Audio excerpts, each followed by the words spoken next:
There were times I was looking at myself in the mirror going, dude, why are you putting on khakis?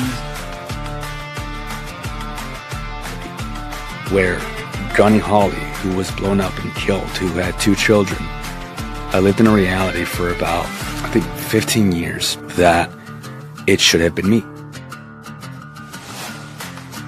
Your source of strength has never been you. It has always been from somewhere else.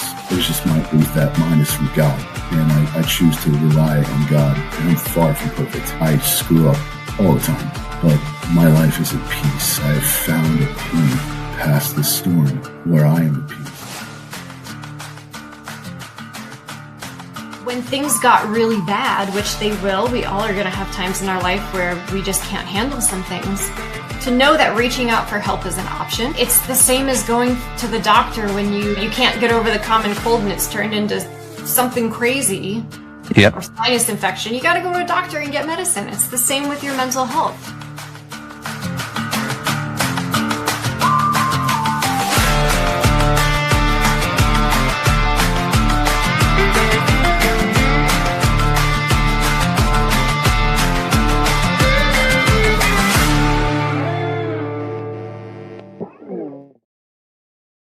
Hey everybody, welcome back to the Bunkhouse, here live every Monday night at 6 p.m. Eastern, 5 Central on Military Broadcast Radio, where we give veterans a voice.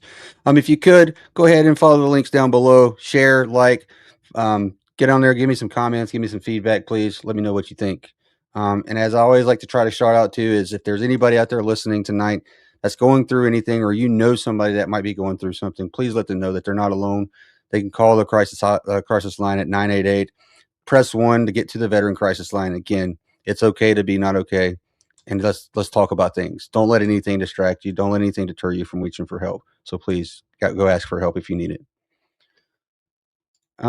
And before we get into bringing our guest on, another thing I like to do is promote some stuff that some local veteran groups are doing here in Eastern North Carolina. Save 22 is putting on a golf tournament in Calabash, North Carolina. If you could scan the QR code, get there, look at the information. If you're in Eastern North Carolina, you're more than welcome to go ahead and register to participate in the tournament. Or there's also opportunities if you want to be a sponsor, either a whole sponsor, event sponsor. There's different tiers on there. So go ahead and check it out. Again, I'm all about promoting and supporting fellow veterans and what they're doing to give back to the veteran community.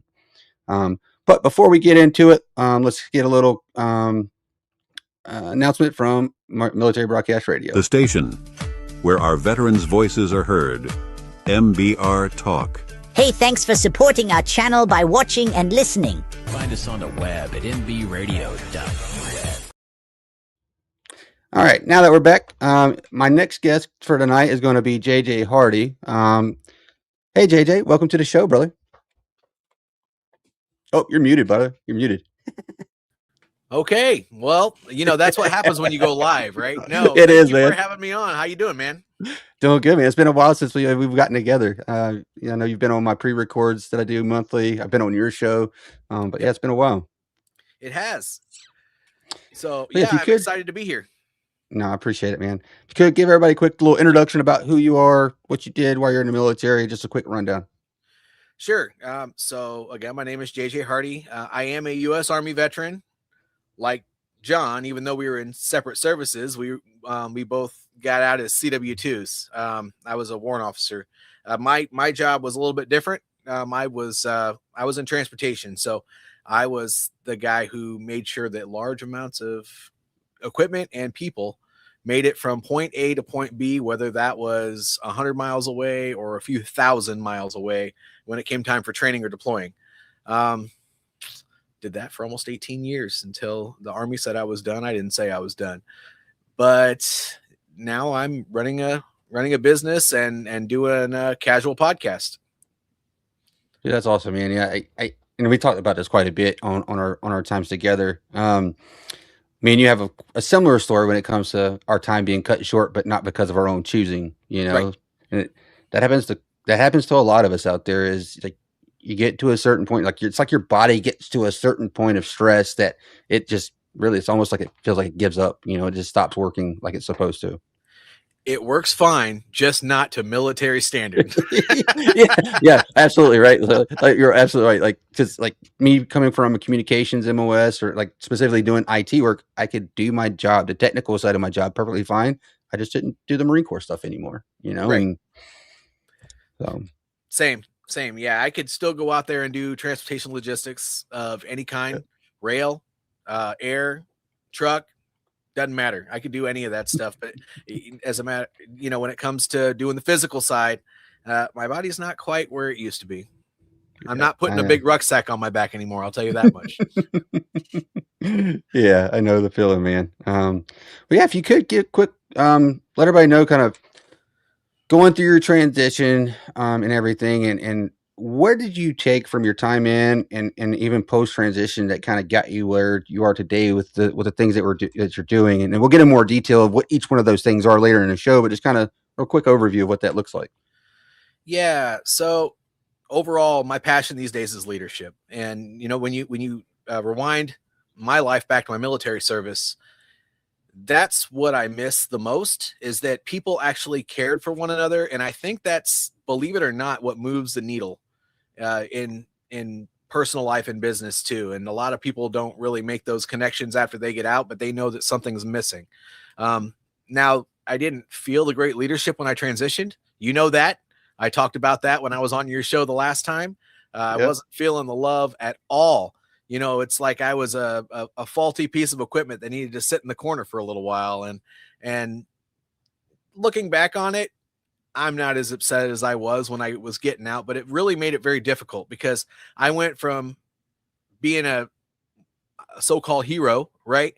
I was the guy that they called whenever they had questions for a lot of different things, not just the things that were within my technical job, but just I was kind of a go-to guy for a lot of things. And then the moment that they put me through a medical evaluation because they saw me struggling a few different times when I was out doing PT, and on a ruck march one time, I didn't do well. But, once they gave me that label that it was my time to get out, and it wasn't because I was physically retiring, it was because I had a medical issue. Well, then they treated me kind of like yesterday's garbage. And,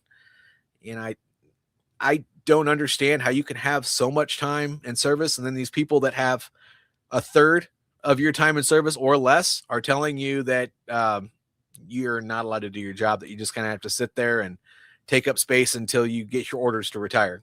Because I ended up medically retiring. Yeah, no, it was kind of the same for me. Like I had a similar experience. Not everybody. I had certain like onesies and twosies that didn't treat me any different, even though they knew I was getting out, right? Yeah. But there were definitely some folks that some of my leaders personally that definitely, and even some of my peers even looked at me a little differently, like because there were a lot of things that I just couldn't do anymore. I couldn't go to the field. I couldn't stand duty. Like there's a lot of things that I just couldn't do anymore, and I could definitely tell that they started really separating themselves mentally and emotionally with me, and even physically sometimes, and it was just one of those things. It's like, and that's one of those things like I took from a lot of those experiences into what I do today.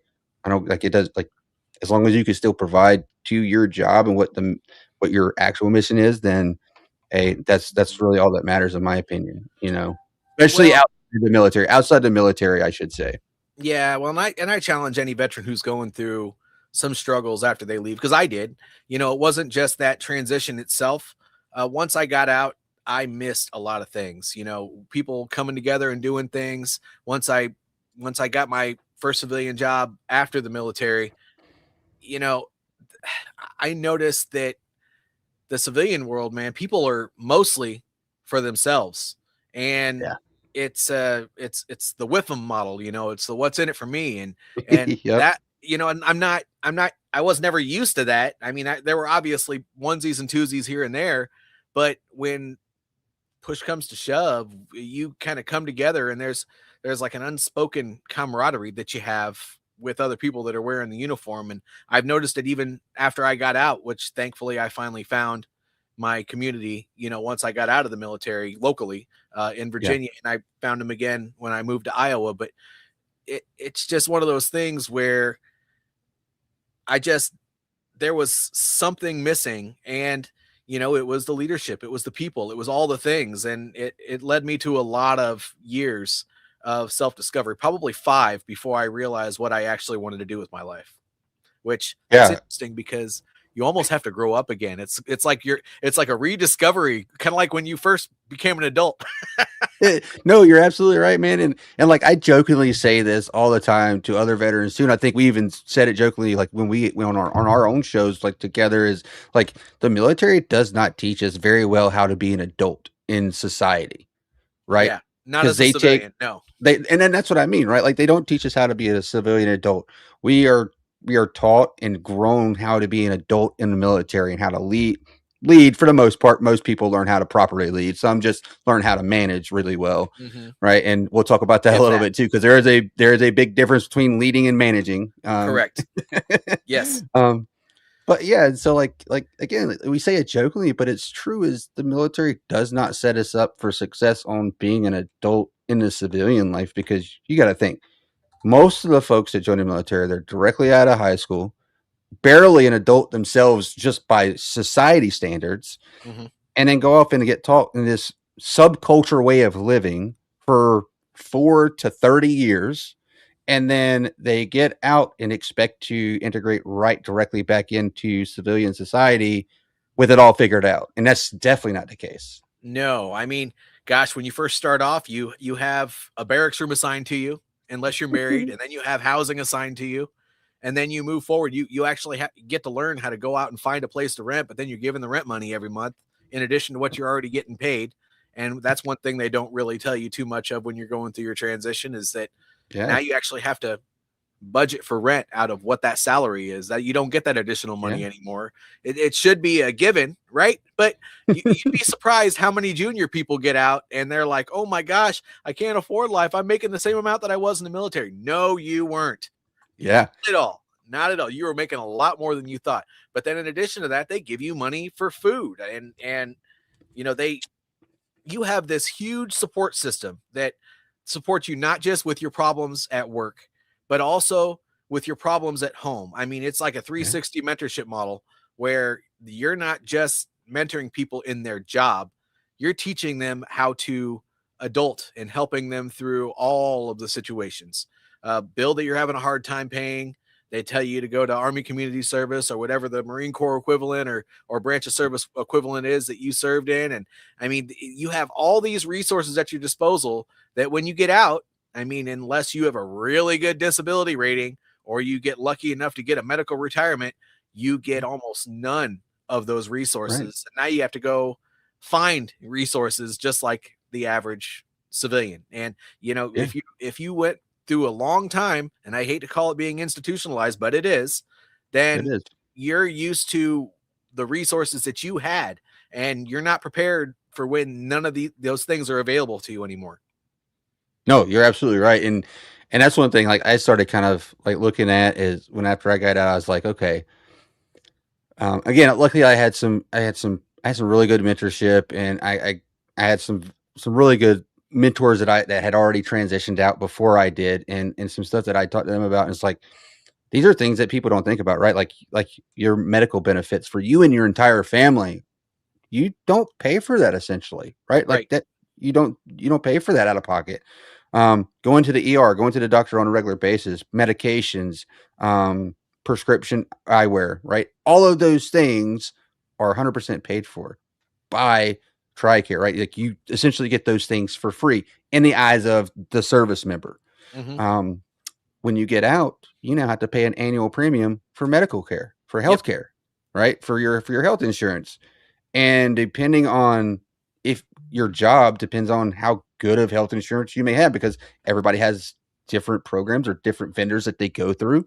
Now, I'm not saying TRICARE is the best medical like service out there, but what I've seen is actually better than a lot of, especially depending on the company you work for, right? If you work for a smaller company or firm, you may not have the options to get, or you have to pay more to get the options you need to be able to support you and your family, right?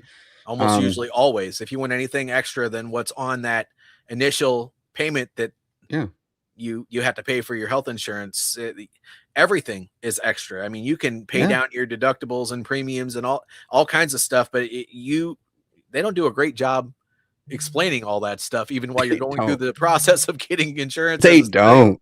Yeah, no, but it's way different. You don't have to worry about any of that. Right.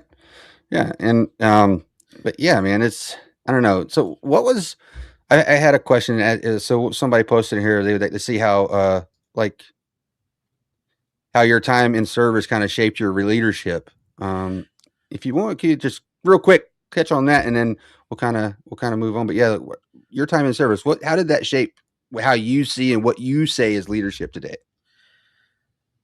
So how it shapes leadership? First of all, you actually have to care for people. If you care for people, everything works. But more than that, professional development in an organization has to be intentional. And, for the most part, well, at least the companies I worked for, and a company that a lot of my clients work for, unless you explain why it's important, it's not intentional. There's no regular progression. The military, we had that. If I knew I was going to become an E5, either before I got promoted or right after I got promoted, we were required to go to NCO school. I'm sure it has a different name now than what it was called when I was in. It's called Warrior Leader Course when I was in, but who knows what programs they have going on. And, the next level, if you get promoted again, well, you're expected within a certain amount of time to go to the next level school. You get promoted again, the next level school. You take special positions in that grade. You got to go to a special school for that. If you want to work in certain staff positions, you got to take a certification for that. They prepare you for everything at every level that you could possibly want to do. And in the civilian world, they basically give you a team and tell you to have a nice day. Let me know if you need anything. Oh, by the way, don't forget to show up on Tuesdays and Thursdays to report your numbers. Yeah. Yeah. Marine Corps does the same thing. I think they do a really good job. And I assume, like you said, all branches of service have leadership courses or schools that they send their service members to. Right. And I mean, we start leadership training literally at the bottom of the ladder, right? It's like our E3s go to what is called a Lance Corporal's course, where they learn basic introduction to leadership at the most junior level. And then you have corporal's course for the E4s, sergeant's course for the E5s. Then you have the staff academy for your staff, or E6s, and your E6s and E7s actually go to different leadership courses, right? So E6 goes to what they call the staff academy. And then you have E7s go to advanced course. And so like there for a while, they promoted these types of things as making you competitive for promotion, but then everybody started doing it. So it really became mandatory for promotion, right? If you wanted to get promoted and move up the ranks as leadership, like you had to do these extra things to ensure that you were moving up the ladder. And you're right. They don't have any kind of programs that I've seen outside the military in any civilian job. They do have a budget for professional development that they don't necessarily talk about while you're working there. And so if you can find most companies do, not now, if you're working for a small, maybe lower medium-sized company, likely they don't, but any company that starts having a structure where there's HR and a couple staff heads, they start creating budgets for many things, and professional development is one of them. And I didn't know that at first. As a matter of fact, when I first started my business teaching leadership development, I just thought that I'd be marketing to those people that would need the professional development. And as dumb as it may sound, I didn't realize that they wouldn't be able to afford it anyway. If they're not getting paid enough money for that crap. But when you consider it and you talk to somebody, if you let them know, hey, hook me up with somebody in your HR, the head of HR, somebody who can make a decision on something like this. And let's see if we can not only get you enrolled in this program, but let's get it paid for you. So that, I'm not saying that as to promote the way I do service, but knowing that, if you're in an organization out there and you don't think there are opportunities for professional development, then that just means nobody's had the conversation about what kind of opportunities you do have available to you. Yeah. Yeah. Real quick, we do have a question from one of the viewers. What was the hardest part of rebuilding kind of a sense of purpose after leaving the Army? So what kind of kick started you into getting you where you are today? Ooh, well, you can dig into more detail on that in my book that I wrote. It's called Speak Up, Show Up, Lead. But I will go ahead and say that that was an activating event. I was lost for the first couple of years after I got out. Yeah, it was hard. It was not easy to transition from the military. I didn't, all these job descriptions that you read out there, you may have done stuff related to a lot of the things that they said, but the requirements that they had, like the mandatory requirements, none of it seemed familiar. So it made you feel like that you went from the most qualified person in the world to the most unqualified person in the world. And so that was very difficult. But what actually turned that around is I kind of punched myself in the face after my brother passed away. He was 35 years old, never left the state, never had multiple combat engagements, never had an opportunity to travel overseas at all, or really leave the state of Iowa too many times. And he passed at the age of 35. It was a kind of a kick in the balls moment, to be quite honest with you, because I was thinking to myself, I'm over here struggling. Yeah. And I don't know the religious affiliation for anybody in your audience over here, but I'm a Christian. Yeah. I was a Catholic for the longest time, but now I just consider myself a good Christian. And I thought to myself, if God brought him home so young, and I'm still here after all that I've been through, then what the heck am I doing wallowing in self-pity? I need to go out there and do something. And it was because of that I ended up really digging deep to find my purpose. And I was relentless about it, to be quite honest with you. And once I started working for a couple companies, it was very obvious what my purpose was, because I helped turn their leadership around in their companies. I had the right conversations. My team was super high performing, and I never felt like I was doing anything special. I was just treating them like people and making sure that if they had any troubles, I was there for them. And there's something to be said about knowing what to do. The military beats it into your head. You go to sergeant time training. You go to warrant officer professional development. You go to officer professional development. They talk about all the things that people are struggling with on their end. And when you talk about how to fix them, and that doesn't happen in the civilian world, and it should. It really, really should. And because I knew what to do, it gave me a leg up. I am no better and no different than anyone else in any organization out there. I just had the right upbringing, is what I like to say. And so I decided to use that to my advantage. And honestly, I may have been digging for my sense of purpose, but I didn't find it as much as it just kind of fell in my lap, because it was quite obvious. Yeah, I think there's a lot of us, veteran wise specifically, that go through that, almost that same type of growth post service. Is we start to feel like, okay, well, what are we supposed to do? Like you don't really have a purpose like you did when you were in the military. It was super easy to know what the mission was. You had like explicit objectives and tasking, like all the things were laid out. You knew what you had to do, and you get out and it's like, man, like what would I do now? And like you said, is you look at some of the job postings, and service members are the biggest, I would say the biggest ones when it comes to imposter syndrome. I know I still even today have imposter syndrome with things, right? Like, and I will say I am very fortunate that I have a really good boss today at the company I work for today. Me and him have open and very honest conversations on a regular basis. And I tell him, I was like, I feel like I'm not doing enough. I feel like I'm not doing a good job. Right. And luckily he'll tell me, and he's very honest, and he'll let me know when I'm not doing a good job. But again, it's that imposter syndrome. Like you said, you see some of these qualifications, you're like, I don't have anything close to these things. Right. Like you want to like a master's degree and all these certifications for a mid-level job. I'm like, how do people do that? And you're like, I'm never going to be, and you start getting in your own head and think you're never going to be successful in the workforce because you just can't meet these expectations. But again, I've learned it's sometimes you kind of have to force your way into the door to have the conversation to prove that you are ready to be there. Right. A lot of times.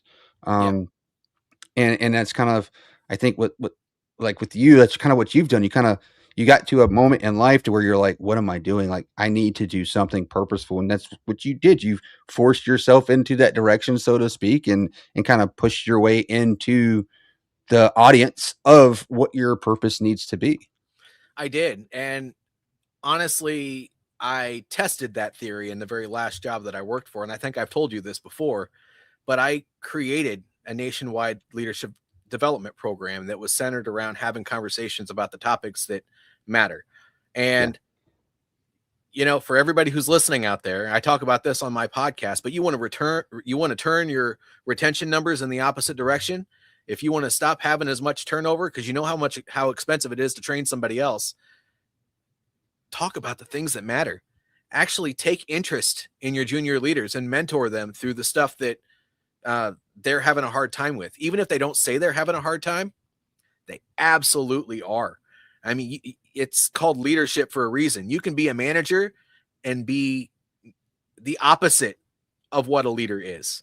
And you can be a ground employee and be the best leader in your company because your team respects you more than anybody else in that company could respect even your first manager.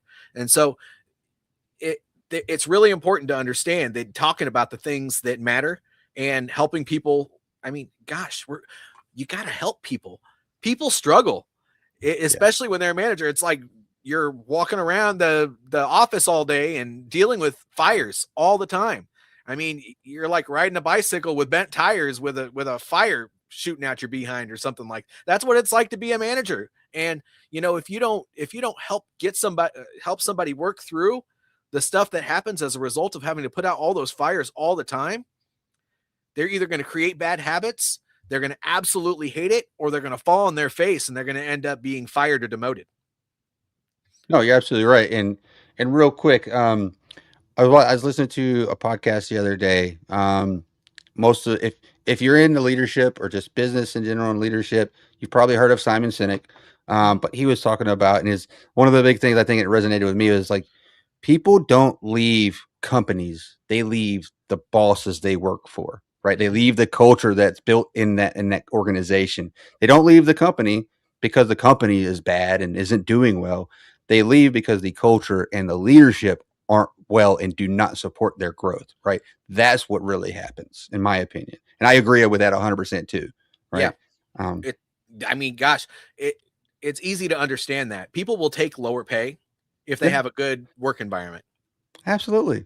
I mean, honestly, we actually, like looking back, I didn't realize this when I was a young leader in the Marine Corps, but like looking back, the Marines when the service members that would get out after 4 years, a lot of times they left because it's not they didn't like the institution. It's not because they didn't care for the institution. It's because they had some bad leaders that really put a bad taste in their mouth for the rest of the institution, right? Oh, yeah. And that's why they left. It's not because of the institution itself. It's the leaders that they had along the way that gave them the bad taste, you know? Yep, I agree. And Richard, to answer your question, to be on the other side of the conversation, I just love podcasting. It doesn't matter what side of the conversation I'm on. I'm game for it. If you have one, let me know. I'll be on your podcast too. I love having conversations around things that matter. I think raising awareness for any issue, whether it's veteran transition, struggling leaders, self-leadership, trying to make it in life, it doesn't matter. I think having conversations around things that people struggle with is absolutely important because you never know when somebody's going to stumble across that conversation. And if they hear that you were able to get through it, that could be the one thing that pushes them to be able to get past whatever they're going through.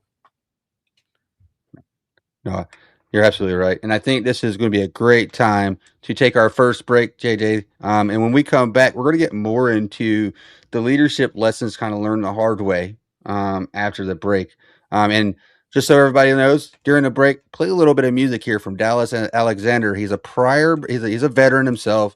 He was a sniper and recorded the world's longest shot at 2.2 miles, like in combat recorded a 2.2 mile shot. So we'll be back here in about 3 minutes.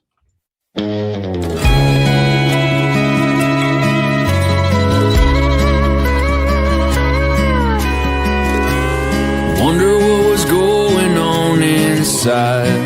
Man, Black's mind? Was he missing June? Was he thinking back when that picture was snapped? Was he wishing he could hold her? Did he know his life was over? The day that camera flashed the last picture of Johnny Cash. The lines alive there on his face show hard living and show grace. A story told in shades of black. Was he whispering a prayer through that cold and lonesome glare? The day the camera flashed the last picture of Johnny Cash.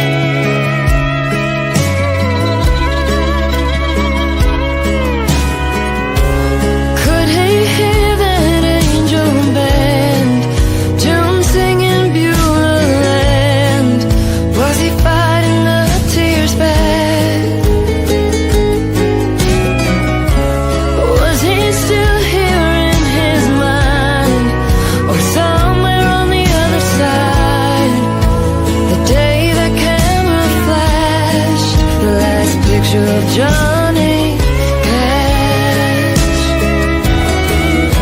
The lines alive there on his face show hard living and show grace. A story told in shades of black. Was he whispering a prayer through that cold and lonesome glare? The day the camera flashed the last picture of Johnny Cash.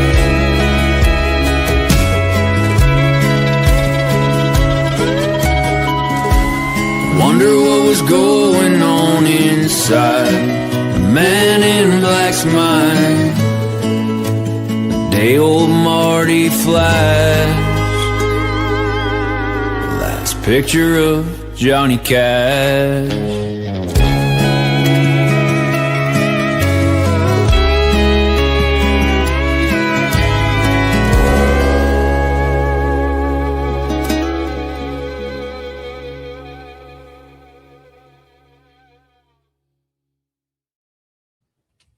All right, welcome back, everybody, to the Bunkhouse here live on Military Broadcast Radio, where we give veterans a voice. Yeah, again, that was Dallas Alexander. He's actually a Canadian veteran. He was a sniper, got attached to some joint task forces working with the U.S.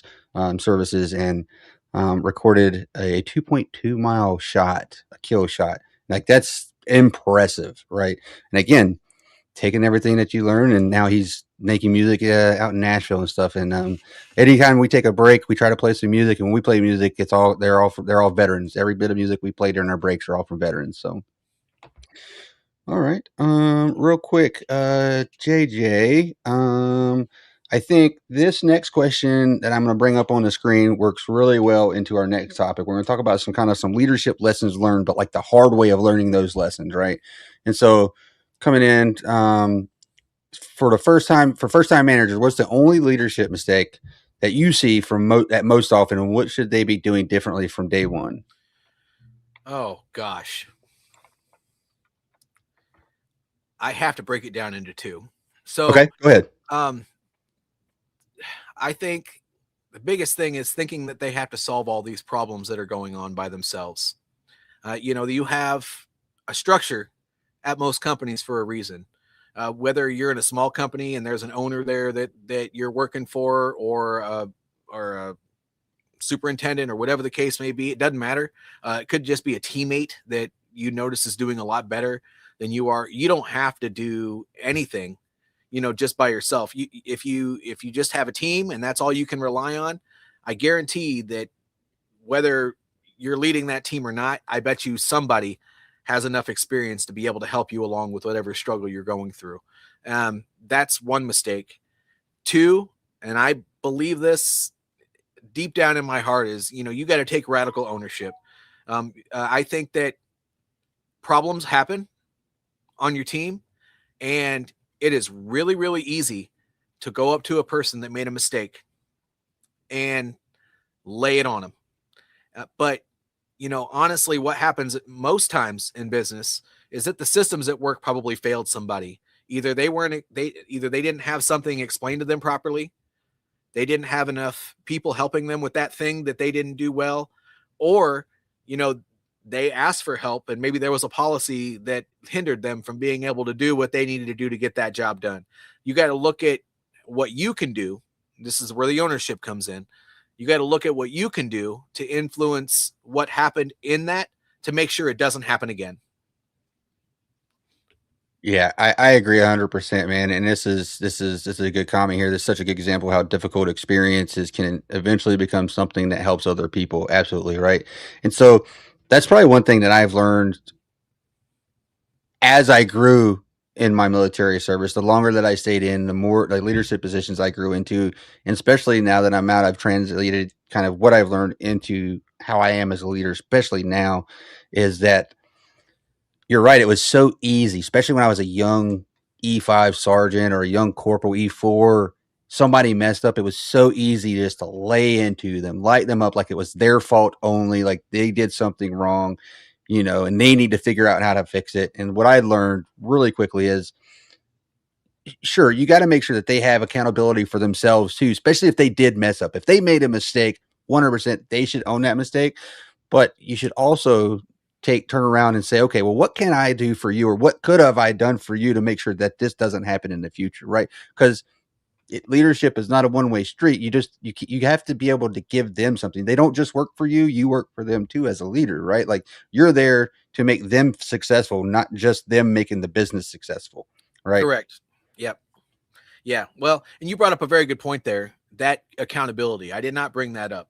Of course, when you are, Jocko wrote a book about this. All kinds of people have written books about military veterans specifically about how ownership can change your entire interaction with everybody that you surround in your personal and business life. But, when you don't put the accountability on somebody else, if they had a part in it, then honestly, they don't get an opportunity to learn either. So It's important to bring that up, because there's a difference between holding somebody accountable and blaming them for doing something stupid.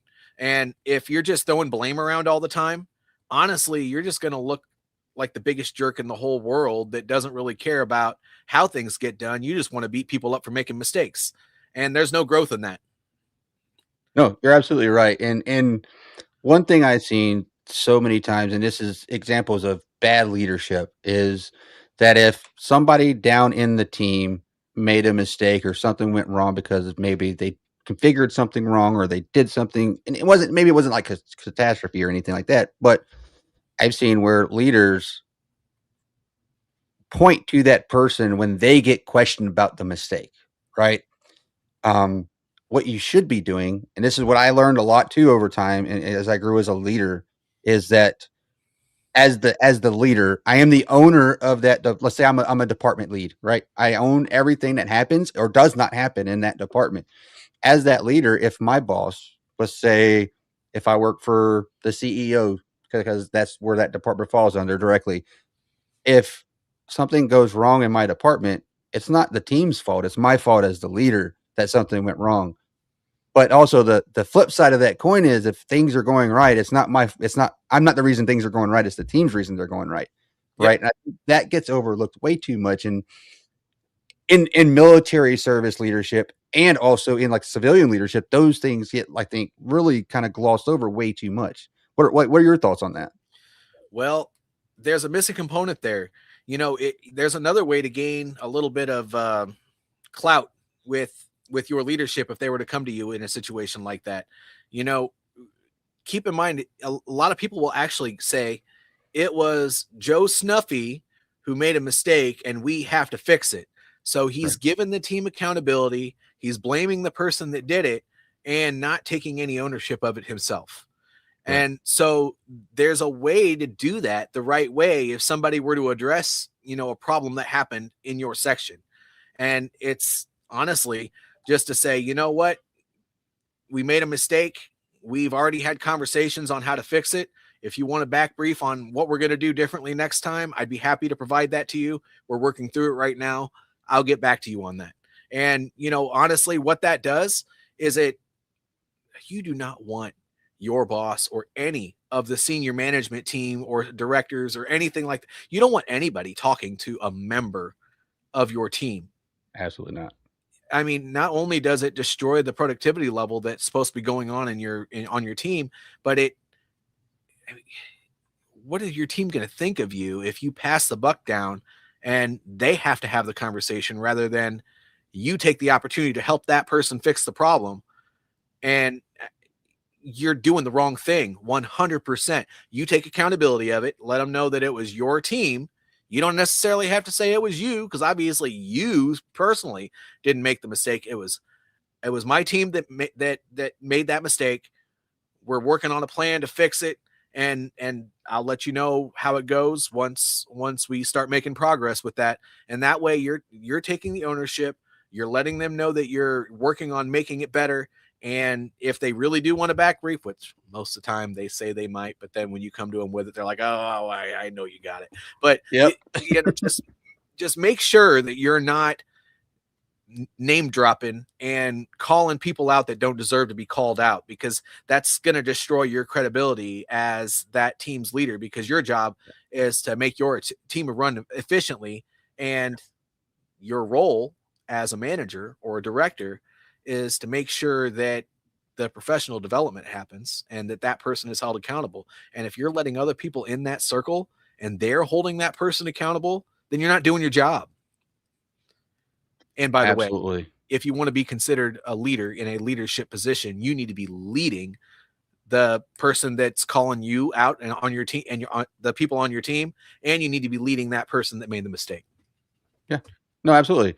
And I think you bring up a good point there too, is like leading the person that called it out from your leadership, right? Like leadership isn't just a down and in purpose. Like that's not just a down and in focus. Like you can lead up and laterally. Like you can lead your peers, you can lead the ones that you report to, as well as leading the ones that report directly to you, right? And I think that's an important thing too, is because a lot of folks at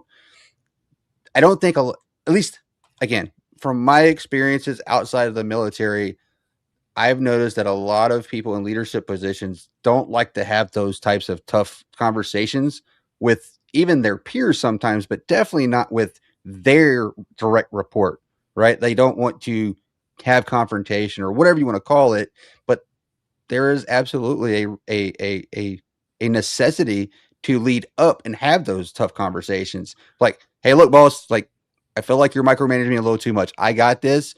Have I done something wrong to make you feel otherwise, right? Having those types of conversations can go a very long way.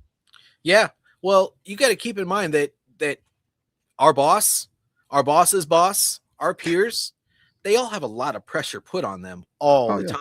So of course there are going to be times where they come down to you, talking to you any sort of way, which you don't want. But on top of that, you let them get it off their chest, and then you pull them off to the side where nobody else can hear you and say, what is really going on? Because this is not how we do things here, and this is not normal. So, I'm glad you got that off your chest, but I need to know this isn't going to happen again. So how are we going to fix this together? Because I think working for you is great, but it's not when you do stuff like this. Yeah, no, absolutely. And that's part of the leading up, right? Is like you having those honest conversations. Yeah. Difficult conversations are called difficult for a reason. Oh, absolutely. Yeah, definitely. The whole time you're doing it, your chest is warm, your face is red, and you hate every minute of it. But you got to do it, because if you don't, the bad thing is going to keep on happening. No, it absolutely will. And then we have this question here, and I think this actually really goes good into the next piece on lessons learned, like the hard way. Is what's helped you, JJ, overcome some self-doubt along your growth and into what you become today? Gosh, they beat this into us in the military. They really, really did. You got to be confident in you. If you are not confident in you and what you can do, then you are never going to accomplish anything of any major significance. You'll just be a puppet in somebody else's play all the time, and you're just going to be quiet because your voice isn't going to be heard.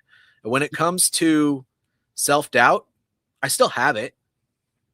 But what's stronger than my self-doubt is my belief in myself. And, if I make a mistake, that's okay. But once I realize that I make a mistake, what am I going to do to course correct that mistake? Because every mistake can be course corrected. And if not, then you just kind of got to embrace the suck and take the bullet. You know what I mean? But, Yeah. We make mistakes in life. That's what we do. Do I doubt myself? Yes. Does that doubt matter? Sure, because it teaches me what I feel my limitations are, and I just got to trust those limitations because they don't matter. And at the end of the day, if you don't test those limitations, then you're not growing as a person. You're going to be slowly dying as a person because nobody wants to be that person who just lets everything happen around them and to them. And I spent almost 2 years doing that after I retired from the military. What a horrible way to live. I will never do that again. And if anybody's going through that, that's watching this now or later or whatever, I mean, just know that if you can find it in yourself just to believe in you and push past your internal objections, what's the worst that's going to happen? It doesn't work out. And if it doesn't work out, are you really any worse off than you were before? Probably not. Right. So, I mean, consider that. You never know if something's going to work out until you try. And if you try and it doesn't work out, then guess what? You learned something then too. You learned that it didn't work out.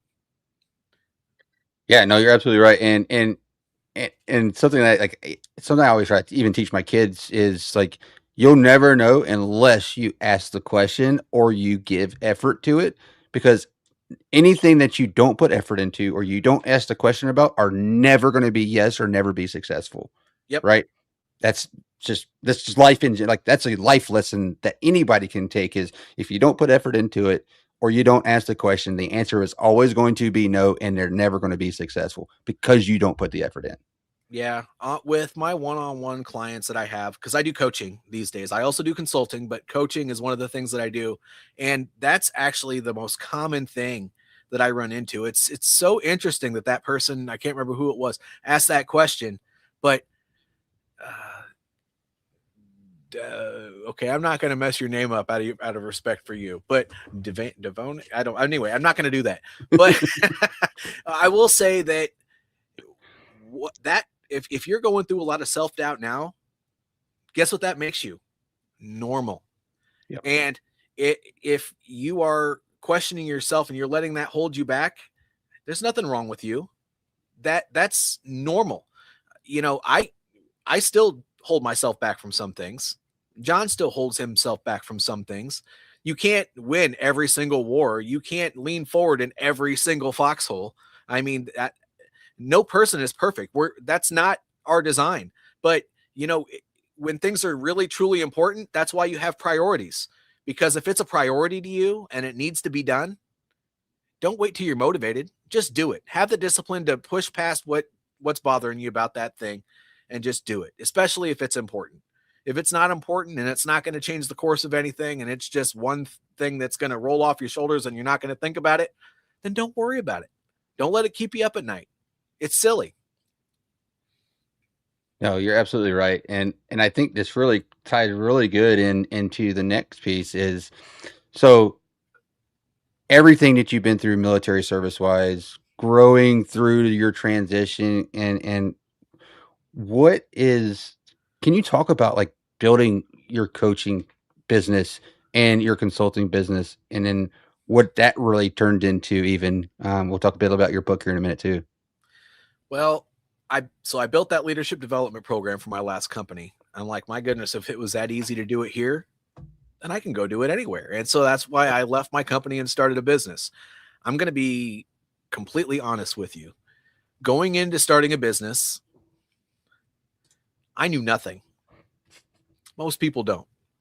And, you can be really, really good at your job in logistics or in IT or in whatever, or in construction. But if you go start a business in logistics, in IT, in leadership, in construction, guess what you still don't know? You know nothing about marketing. You know nothing about sales. You know nothing about trying to structure what you want to do to help somebody else as an offer so that you can sell it, package it, and receive money for it. You don't know how to keep track of those customers. Maybe you can follow a spreadsheet, but that only gets you so far. And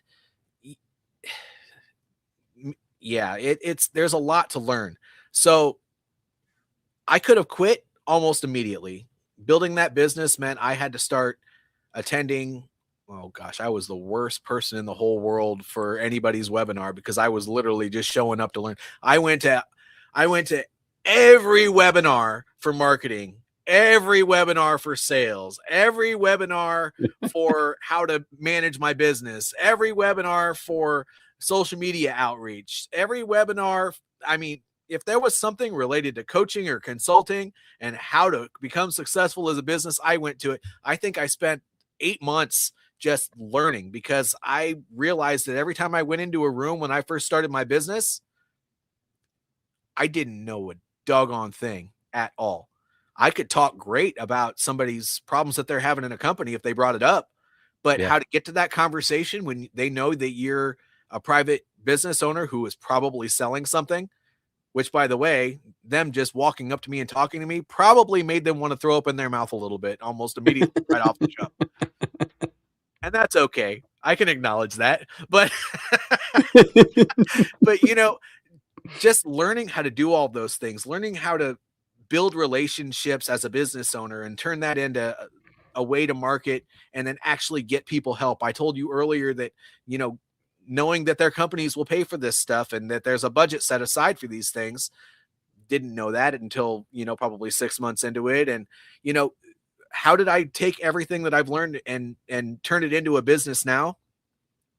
Well, I just had an unrelenting drive to figure it the heck out.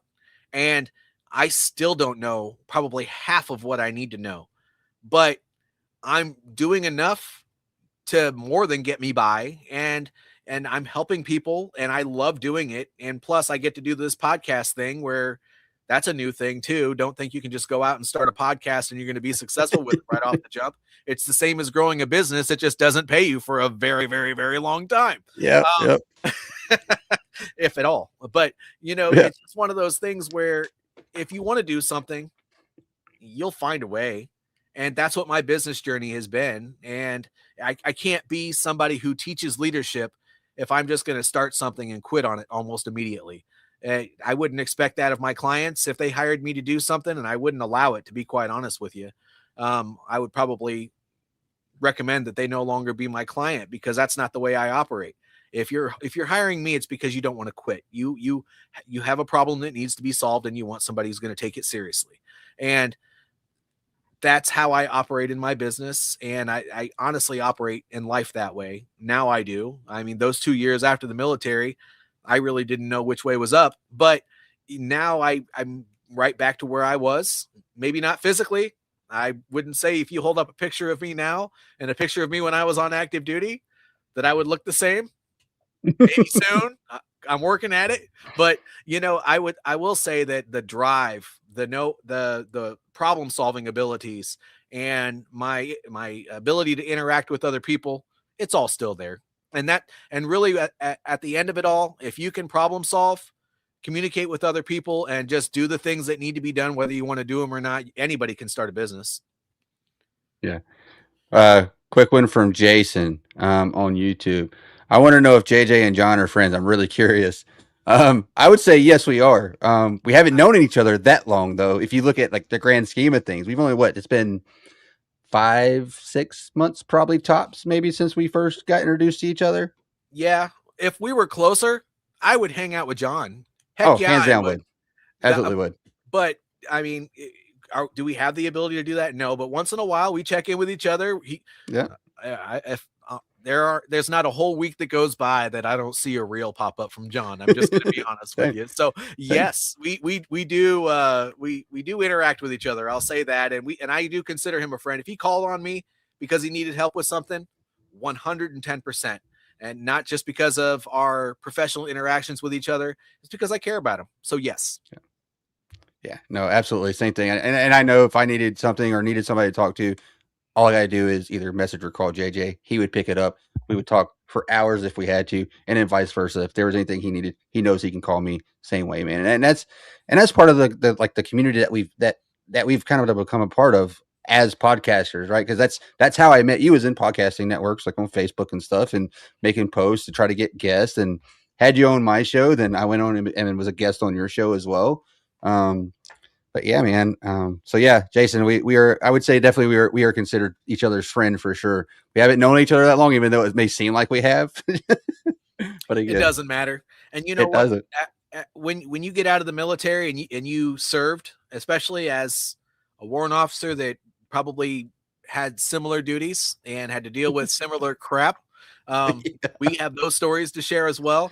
I once you're out and you don't have that commonality with too many people around you, once you meet somebody that shares those same values, shares those same experiences, you're more likely to bond with them pretty quickly, just because you need it. And most people don't understand the crap that you went through before. And so that level of commonality is, it's more important than a lot of people understand.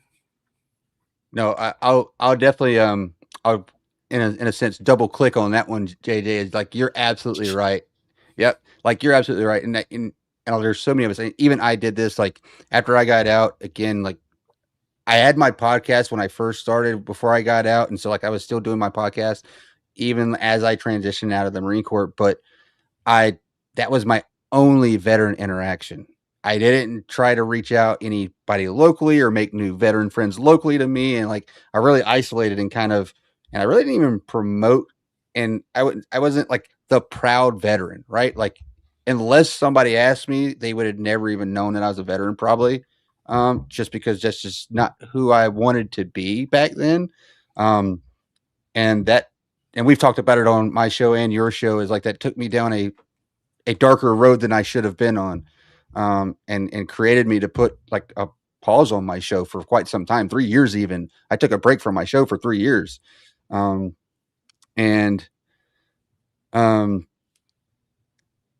was one of the things I learned, is you have to create that network, right? Because again, that's part of growing and even finding your purpose, getting back into the veteran network and getting more into my podcasting realm and really honing in and focusing on what I wanted my podcast to really be about, is that opened me up to a whole bunch of things. Like I've now branched off a couple of different directions.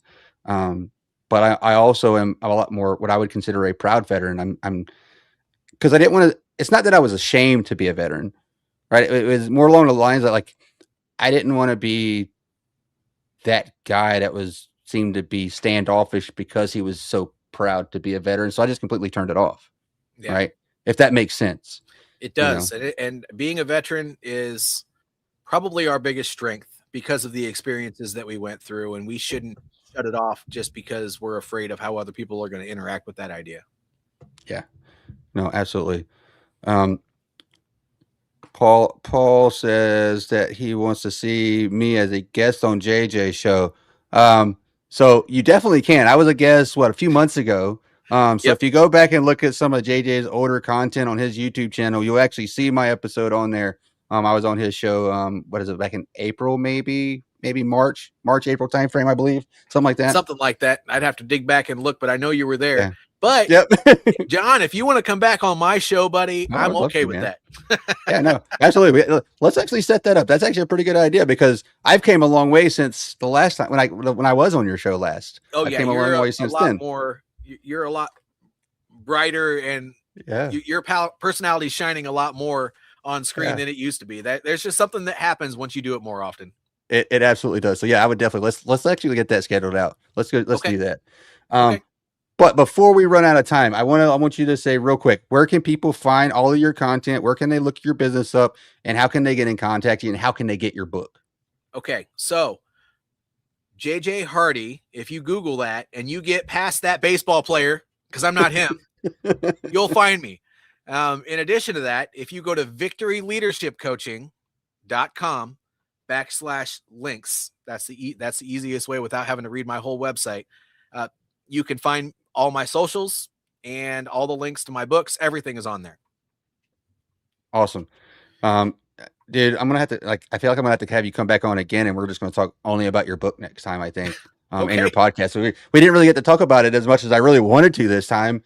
But I think we had really good conversation, had a lot of good engagement from the listeners too. So like that, I always want to make sure that I get, if they are engaging, I definitely want to make sure to respond back to what they're doing. So no, it's been good. We might have to schedule a part 2 for JJ in the future to talk more about his actual book, his business more in depth, and his podcast and stuff. So let's go, Chief. Yeah, let's do it, man. All right. Hey, JJ, I'm going to go ahead and put you backstage real quick, and then I'm going to go ahead and close out, and then we'll wrap this up because we're right at about time. Thanks, John. Yeah, thank you, man. Oh, come on. Go back. There we go. Hey, again, thank you, everybody out there, for watching live tonight. Again, live every Monday night, 6 p.m. Eastern, 5 Central, on Military Broadcast Radio. You can find me on my YouTube channel, on Facebook, on LinkedIn. But again, what we try to do here at the Bunkhouse is, for our live sessions, is bring veterans in and let them do some self-promotion. Talk about things that's important to them, what they're doing today, giving back to the veteran community, and how they've been successful in life. That's really what the mission is here today. And actually, every Monday, that's what we do. So, again, thank you again for everybody for listening. And as always, be the light in someone's dark. Hi, I'm Beaker with Military Broadcast Radio TV. We're your virtual MWR, bringing veterans radio, podcasts, gaming, animation, 3D printing, and a community that never leaves you behind. Download our Roku or mobile app today. Wisdom to share if you listen this week, so pull up a chair and stay for a spell. We're heading down a trail where good stories dwell.